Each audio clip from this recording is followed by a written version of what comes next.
जय जगन्नाथ दर्शक बंधु प्रिय दर्शक बंधु मेष राशिर झियो बा नारी माने अति सरल ओ विनम्र होइथांती। एमानंक उपरे माँ लक्ष्मींकर विशेष कृपा सर्वदा रही थाए।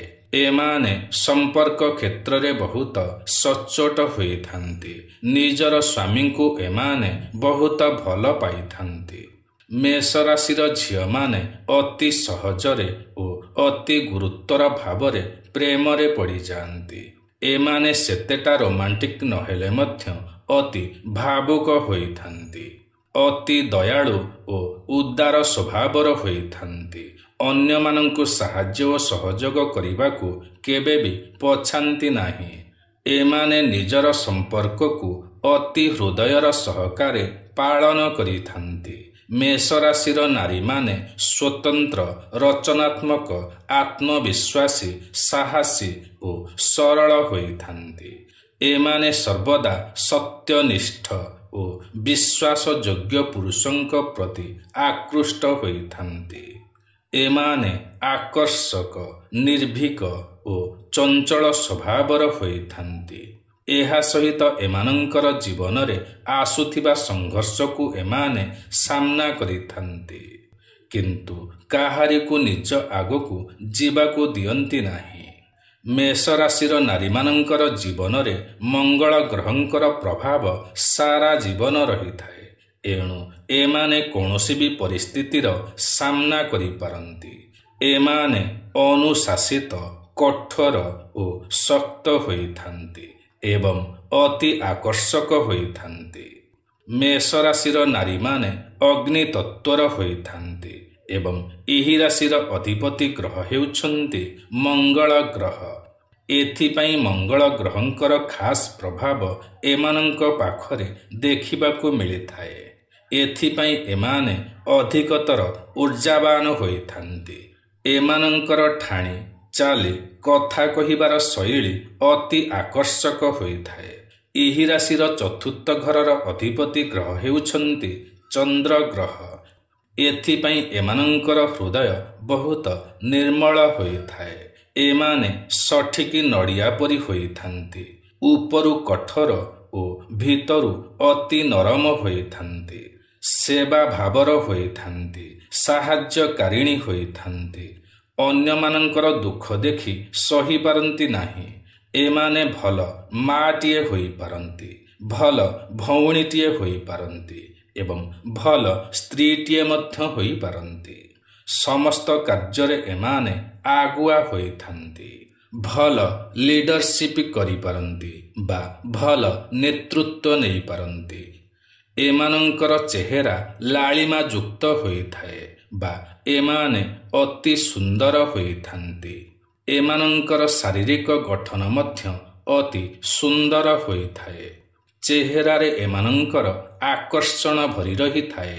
एमाने सरकारी क्षेत्र रे भल सफलता पाइथांती। धैर्य एमानंकर कम रही थाए। क्रोध एमानंकर किछि मात्रारे रही थाए।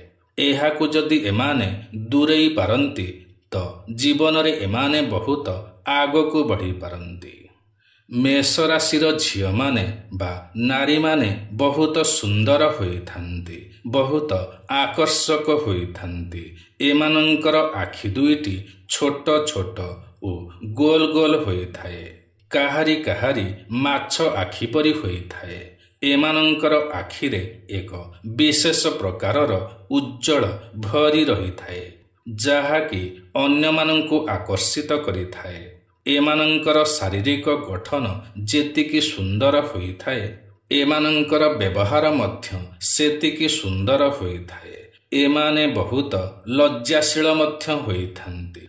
किंतु थरे जदि काहा सहित कथा आरंभ करि नियंती तो मन खोलिकी ही कथा कहि थांती। समस्त गुप्त कथा प्रकाश करि नियंती। एमाने मन खोलिकी हसी थांती। एमानंकर मनरे काहा प्रति द्वेष ओ ईर्षा रही न थाए।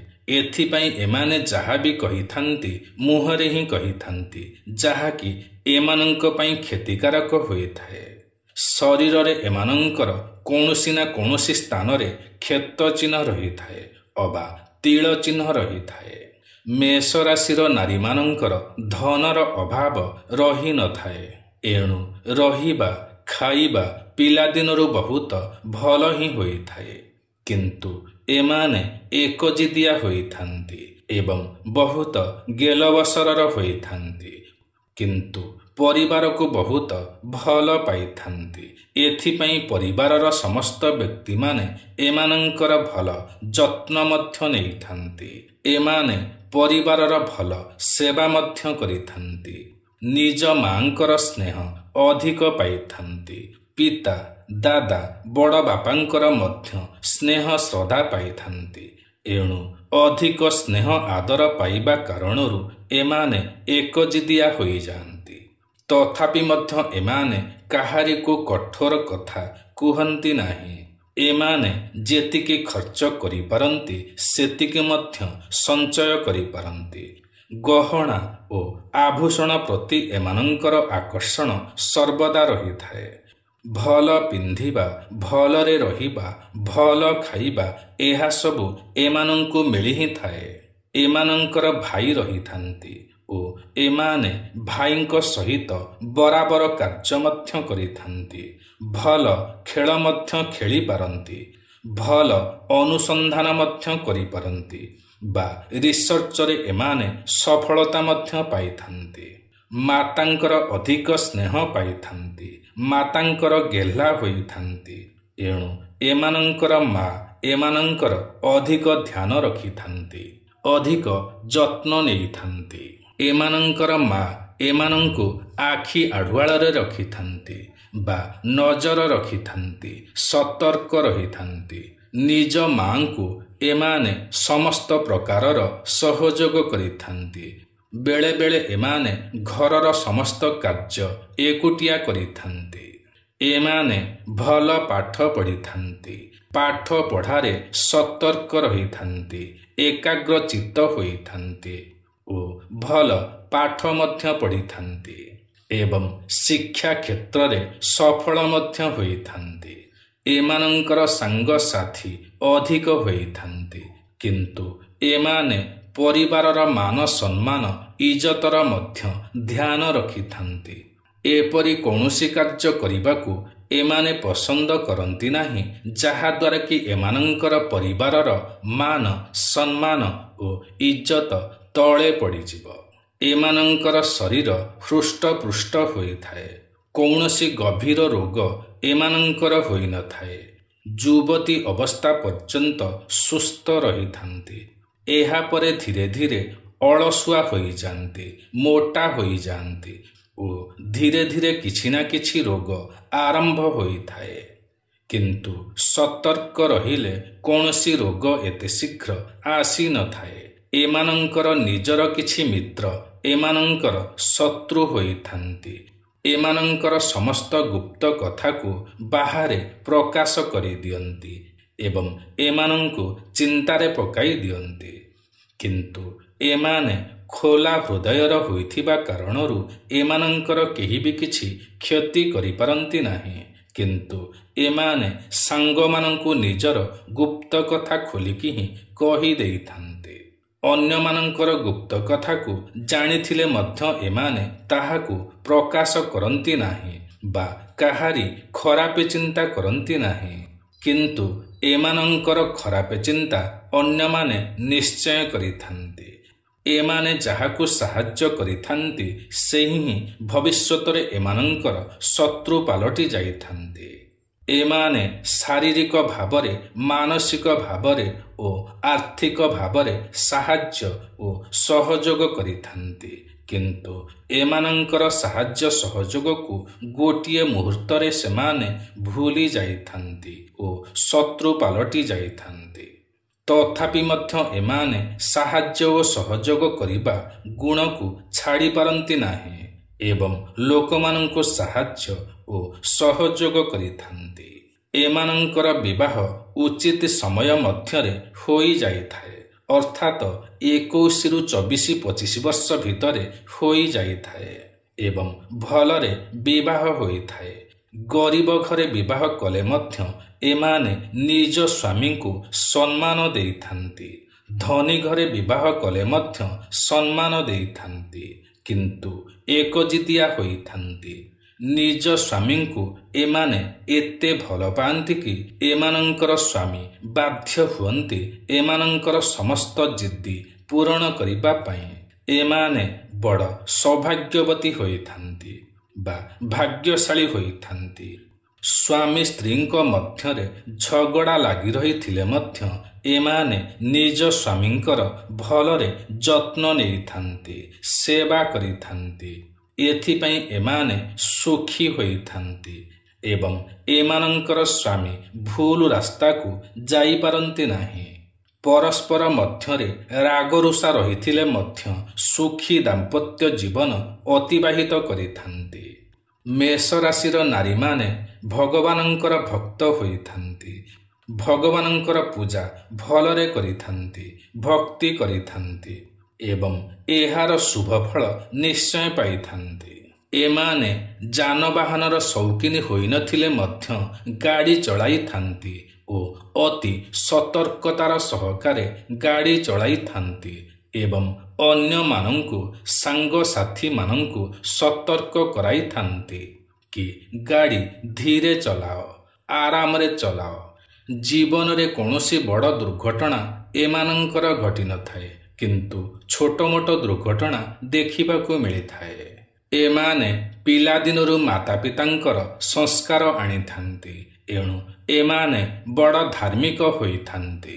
ଭଗବାନଙ୍କ ପ୍ରତି ପୂର୍ଣ୍ଣ ଆସ୍ଥା ରଖିଥାନ୍ତି, ଭଗବାନଙ୍କର ପୂଜା କରିଥାନ୍ତି, ମାତାରାଣୀଙ୍କର ପୂଜା କରିଥାନ୍ତି ଏବଂ ଏହା ଜୀବନ ସାରା କରିଥାନ୍ତି। ଓଷା, ବ୍ରତ ଓ ଉପବାସ କରିଥାନ୍ତି। ଭଗବାନଙ୍କର କୃପା ଦ୍ୱାରା ଏମାନଙ୍କର ସମସ୍ତ ମନୋକାମନା ପୂର୍ଣ୍ଣ ହୋଇଥାଏ, ଏଣୁ ଏମାନେ ଭାଗ୍ୟବାନ ହୋଇଥାନ୍ତି।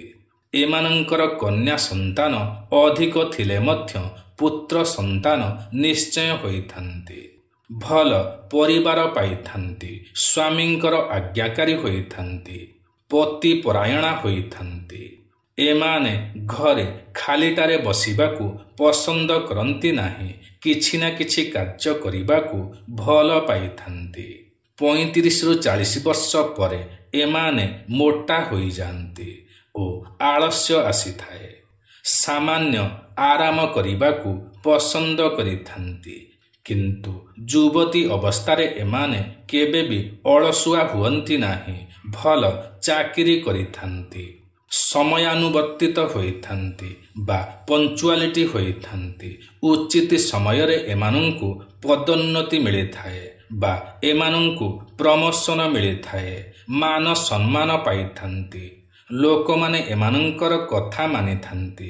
କାର୍ଯ୍ୟକ୍ଷେତ୍ରରେ ଏମାନେ ନିଜର କାର୍ଯ୍ୟ ସାରି ଅନ୍ୟମାନଙ୍କୁ ସାହାଯ୍ୟ ଓ ସହଯୋଗ କରିଥାନ୍ତି।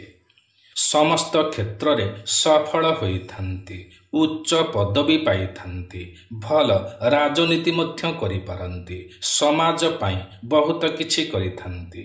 ଅନ୍ୟର ଦୁଃଖ ଦେଖିପାରନ୍ତି ନାହିଁ।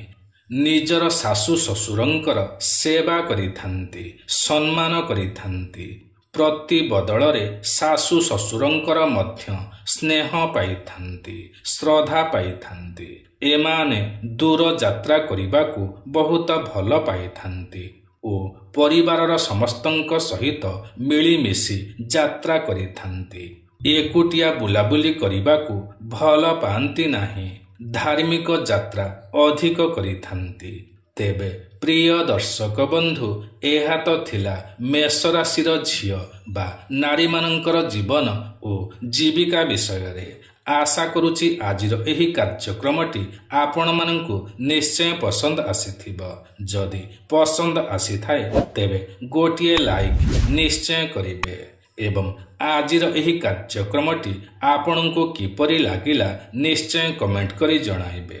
ଯଦି ଆପଣ ଆମର ଏହି ୟୁଟ୍ୟୁବ୍ ଚ୍ୟାନେଲ ଓଡ଼ିଆ ଜ୍ଞାନସାଗରରେ ନୂଆ ଅଟନ୍ତି ଓ ଏଯାଏଁ ସବସ୍କ୍ରାଇବ୍ କରିନାହାନ୍ତି ତ ତୁରନ୍ତ ସବସ୍କ୍ରାଇବ୍ କରିନିଅନ୍ତୁ, କାରଣ ଆମର ଏହି ୟୁଟ୍ୟୁବ୍ ଚ୍ୟାନେଲରେ ଏହିପରି ଅନେକ ଭଲ ଭଲ ଭିଡ଼ିଓମାନ ସର୍ବଦା ଅପଲୋଡ଼ କରାଯାଇଥାଏ।